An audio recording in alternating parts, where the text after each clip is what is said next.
Hello guys, പുതിയൊരു വീഡിയോയ്ക്ക് എല്ലാവർക്കും സ്വാഗതം. അപ്പോൾ ഇന്നത്തെ വീഡിയോ എന്ന് പറയുന്നത് ഈ ഒരു ആംപ്ലിഫയർ ആണ്. അപ്പോൾ വീഡിയോയിലേക്ക് തിരിച്ചു വരാം. അതിന് മുന്നായിട്ട് നിങ്ങൾ എൻ്റെ ചാനൽ ഇതുവരെ സബ്സ്ക്രൈബ് ചെയ്തിട്ടില്ലെങ്കിൽ ഇപ്പോൾ തന്നെ ദയവായി പോയി സബ്സ്ക്രൈബ് ചെയ്യുക.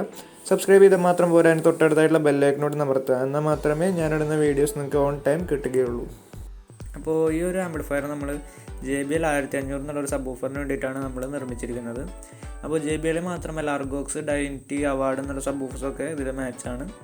അപ്പോൾ ഈ ഒരു ആംപ്ലിഫയറിന് ഫ്രണ്ടിലായിട്ട് 2 വോളിയം കൺട്രോൾ കൊടുത്തിട്ടുണ്ട്. ഒന്ന് ബാസ്, ഒന്ന് ഗെയിൻ, പിന്നെ ഒരു റോക്കർ സ്വിച്ച് നൽകിയിട്ടുണ്ട്. ഈ ഒരു ആംപ്ലിഫയർ നല്ലൊരു വെയിറ്റ് തന്നെ ഈ ഒരു ആംപ്ലിഫയർ വരുന്നുണ്ട്. അതിന് ട്രാൻസ്ഫോമർ അത്യാവശ്യം ക്വാളിറ്റിയിൽ ചെയ്തെടുത്തിട്ടുള്ളൊരു ട്രാൻസ്ഫോമറാണ്. അപ്പോൾ ഇതാണ് ഈ ഒരു ആംപ്ലിഫയറിൻ്റെ ബാക്ക് സൈഡ് വരുന്നത്. ഇവിടെ ഒരു പവർ AC കോഡ് വയർ കാണാം, പിന്നെ ഒരു ഷീൽഡ് വയർ കാണാം, പിന്നെ നല്ല ക്വാളിറ്റി ഉള്ളൊരു സ്പീക്കർ സോക്കറ്റ് കാണാം, പിന്നെ ഒരു ഫ്യൂസ് കാണാം, പിന്നെ നല്ലൊരു കൂളിംഗ് ഫാനും കാണാം. അപ്പോൾ ഇത്രയും ഐറ്റംസാണ് ഇതിൻ്റെ ബാക്ക് സൈഡിൽ വന്നിട്ടുള്ളത്. നമ്മുടെ കസ്റ്റമറിൻ്റെ പ്രത്യേക ആവശ്യപ്രകാരമാണ് നമ്മൾ ഷീൽഡ് വയർ ഇൻപുട്ടായിട്ട് യൂസ് ചെയ്തിട്ടുള്ളത്. ഇതൊരു ഹോം തിയേറ്ററിലേക്ക് ഡയറക്റ്റ് കണക്ട് ചെയ്യാനുള്ളതാണ്, അതുകൊണ്ടാണ് നമ്മളങ്ങനെ സെറ്റ് ചെയ്തിട്ടുള്ളത്. അപ്പോൾ ഇതാണ് ഇതിൻ്റെ ഇൻസൈഡ് വരുന്നത്. നല്ല രീതിയിൽ തന്നെ, നല്ല ക്വാളിറ്റിയിൽ തന്നെ അസംബിൾ ചെയ്യാൻ ശ്രമിച്ചിട്ടുണ്ട്.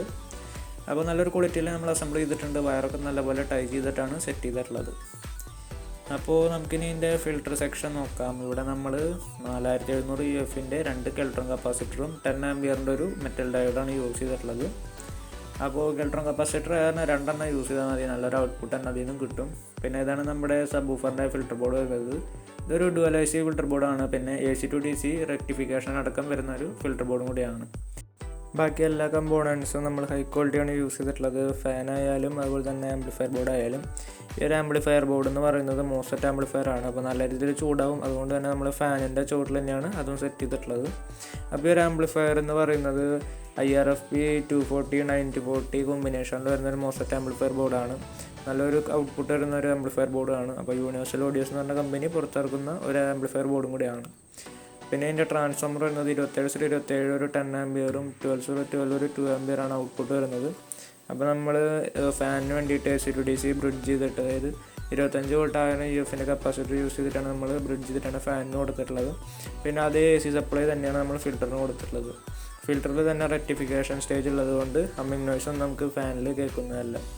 അത്ര ഒരു ക്വാളിറ്റിയിൽ ചെയ്തിട്ടുള്ള ഒരു ആംപ്ലിഫയർ ആണ്. ഹമ്മിങ് നോയ്സ് എന്ന് പറഞ്ഞ സാധനം ഈ ഒരു ആംപ്ലിഫയറിന് കേൾക്കില്ല, കാരണം അതിൻ്റെ വയേഴ്സ് ആയാലും അതിൻ്റെ കണക്റ്റിങ് രീതി ആയാലും എല്ലാം നല്ല രീതിയിലാണ് ചെയ്തിട്ടുള്ളത്. പിന്നെ ഇതിൽ യൂസ് ചെയ്തിട്ടുള്ള വോളിയം കൺട്രോൾസ് നോക്കുകയാണെന്ന് വെച്ചാൽ അപ്പെക്സ് എന്ന് പറഞ്ഞ കമ്പനിയുടെ ഒരു വോളിയം കൺട്രോൾസാണ്. 47K ഡുവലും സിംഗിളും യൂസ് ചെയ്തിട്ടുണ്ട്. നല്ലൊരു ക്വാളിറ്റി തന്നെ നമുക്ക് ഒരു ആംപ്ലിഫയറിന് ഔട്ട്പുട്ടായിട്ട് ലഭിക്കുന്നുമുണ്ട്. ഫ്രണ്ട്സ്, അപ്പോൾ നമ്മുടെ സ്വിച്ചിൻ്റെ വയറൊക്കെ നമ്മൾ നല്ലപോലെ സ്ലീവ് ചെയ്തിട്ടുണ്ട്. AC വോൾട്ടേജ് കോണ്ടാക്റ്റ് വരാണ്ടിരിക്കാനായിട്ട് എല്ലാ വയറും നമ്മൾ സ്ലീവ് ചെയ്തിട്ടുണ്ട്. നമ്മുടെ പവർ സപ്ലൈ വയറാണെന്ന് വെച്ചാലും നമ്മുടെ മോസ്ഫെറ്റ് ബോർഡിലേക്ക് കണക്ട് ചെയ്ത വയറാണെന്ന് വെച്ചാലും ഒക്കെ നമ്മൾ സ്ലീവ് ചെയ്ത് സെറ്റ് ചെയ്തിട്ടുണ്ട്.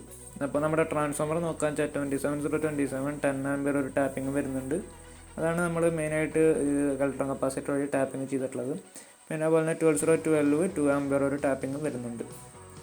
അതൊന്ന് നമ്മൾ ഫിൽറ്ററിലേക്കും പിന്നെ AC to DC ബ്രിഡ്ജ് ചെയ്ത് നമ്മൾ ഫാനിലേക്കും കൊടുത്തിട്ടുണ്ട്. പിന്നെ ഈ ഒരു ആംപ്ലിഫയർ അസംബിൾ ചെയ്ത് വന്നപ്പോൾ ഇതിന് കോസ്റ്റ് ഒരു 3000 ആയി. അപ്പോൾ ഇത്തിരി ഹൈ കോസ്റ്റ് ആണെന്ന് നമ്മുടെ ഒരു സബ്സ്ക്രൈബർ താഴെ കമൻറ്റ് ചെയ്തിട്ടുണ്ടായിരുന്നു. അപ്പോൾ നമുക്ക് ആ കമൻറ്റ് ഒന്ന് നോക്കാം. അപ്പോൾ ഇതാ ഒരു കമൻറ്റ് എന്ന് പറയുന്നത്, ഇതിലാൾ പറയുന്നുണ്ട് 3500 രൂപയ്ക്ക് ആൾക്ക് 2.1 കിട്ടും, 3000 രൂപ നമ്മുടെ ആംപ്ലിഫയറിന് കൂടുതലാണെന്ന് പറയുന്നുണ്ട്. അപ്പോൾ ഈ ഒരു ആംപ്ലിഫയർ, അതായത് അഖിൽ ബ്രോ, ഈ ഒരു ആംപ്ലിഫയർ നമ്മൾ പണിയുന്നത് നമ്മുടെ കസ്റ്റമർക്കാണ്, അതായത് നമ്മുടെ വീട്ടിലേക്കല്ല. അപ്പോൾ കസ്റ്റമർക്ക് കുറച്ച് ഡിമാൻഡ്സ് ഉണ്ട്. അപ്പോൾ ആ ഡിമാൻഡ്സ് ഞാൻ പറയാം. 1 ഇയർ വാറണ്ടി വേണം, നല്ലൊരു വർക്കിംഗ് വേണം, പിന്നെ നല്ലൊരു ഔട്ട്പുട്ടാണ്, അതായത് 250 വാട്ട്സ് RMS വേണമെന്ന് പറയുന്നുണ്ട്. കാരണം JBL 1200 സോണി എക്സ്പ്ലോഡും മാറി മാറി കണക്ട് ചെയ്യുന്നതാണ്. അപ്പോൾ കംപ്ലയിൻറ്റ്സ് വരാൻ പാടില്ല എന്നും പറഞ്ഞിട്ടുണ്ട്.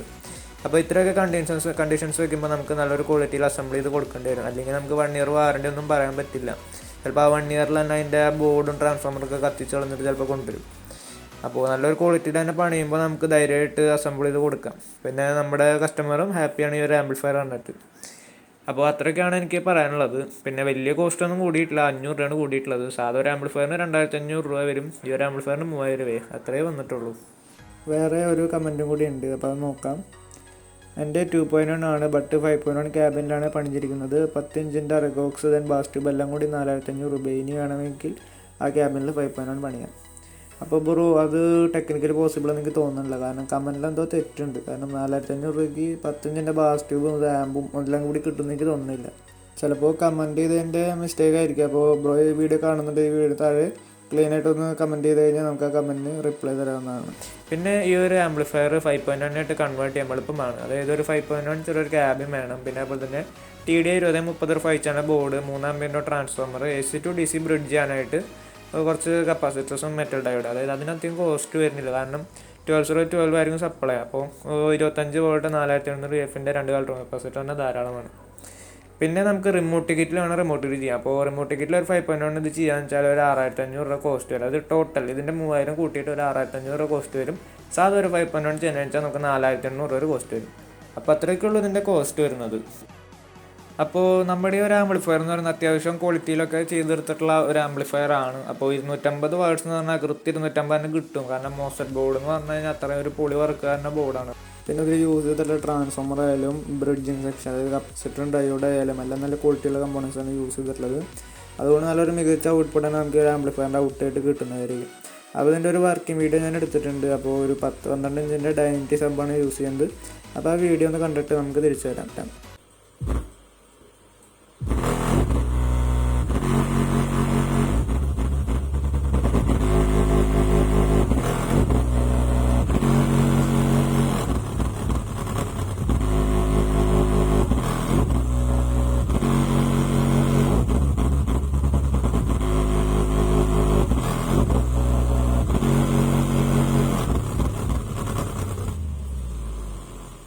അപ്പോൾ നമുക്കിനി ഇതൊന്ന് ബോക്സിൽ വെച്ചിട്ട് ഇതിൻ്റെ പെർഫോമൻസ് നോക്കാം.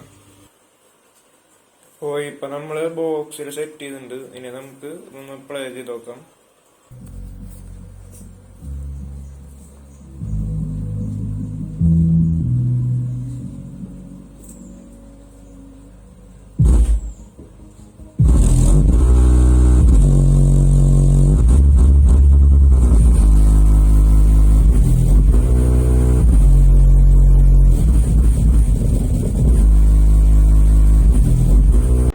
ഗൈസ്, അപ്പോൾ ഇവിടെ വേറെ കുറേ ആംപ്ലിഫയറിൻ്റെ ക്യാബിൻ്റെ ഇരിക്കുന്നുണ്ട്. അപ്പോൾ അതിൻ്റെയൊക്കെ ശബ്ദമാണ് നമ്മൾ നേരത്തെ കേട്ടത്. അപ്പോൾ ഇതിന് ഗെയിൻ കൺട്രോളൊക്കെ ഇരുന്നാൽ നല്ലൊരു ക്വാളിറ്റി ഉള്ളൊരു ഔട്ട്പുട്ടാണ് നമുക്ക് ഔട്ട്പുട്ടായിട്ട് കിട്ടുന്നത്. അപ്പോൾ നമ്മുടെ ഒരു ലോ പാസ് ഫിൽറ്ററിൻ്റെ അതുപോലെ തന്നെ സബ്വൂഫർ ബോർഡിൻ്റെ ഒക്കെ റിവ്യൂ വീഡിയോസ് ഞാൻ ചെയ്തിട്ടുണ്ട്. അപ്പോൾ അതിൻ്റെയൊക്കെ ലിങ്ക് ഞാൻ ഡിസ്ക്രിപ്ഷനിൽ കൊടുക്കാം. അപ്പോൾ നിങ്ങൾക്ക് അതിൻ്റെ കണക്ഷൻസ്, അതിൻ്റെ സർക്യൂട്ട്സൊക്കെ എളുപ്പമാവും. അപ്പോൾ നിങ്ങൾക്ക് എന്തെങ്കിലും തരത്തിലുള്ള ഡൗട്ടുകളോ അതിൻ്റെ കണക്ഷൻ എന്തെങ്കിലും ഡൗട്ടുകൾ നിങ്ങൾ താഴെ കമൻറ്റ് ചെയ്താൽ ഞാൻ എൻ്റെ സർക്യൂട്ട് വീഡിയോ അങ്ങനെയായിട്ട് നിങ്ങളെ ഹെൽപ്പിംഗ് വീഡിയോ ഒക്കെ നമുക്ക് ഇടാം. അപ്പോൾ നിങ്ങളുടെ സപ്പോർട്ട് വേണം. അപ്പോൾ ഇതുവരെ എൻ്റെ ചാനൽ വീഡിയോ കയറി കണ്ടിട്ട് 80% ആൾക്കാർ സബ്സ്ക്രൈബ് ചെയ്യാണ്ടാണ് പോകുന്നത്. അപ്പോൾ ദയവ് ചെയ്ത് സബ്സ്ക്രൈബ് ചെയ്യാം. അപ്പോൾ നമുക്ക് അടുത്തൊരു വീഡിയോയിൽ കാണാം. Okay, by.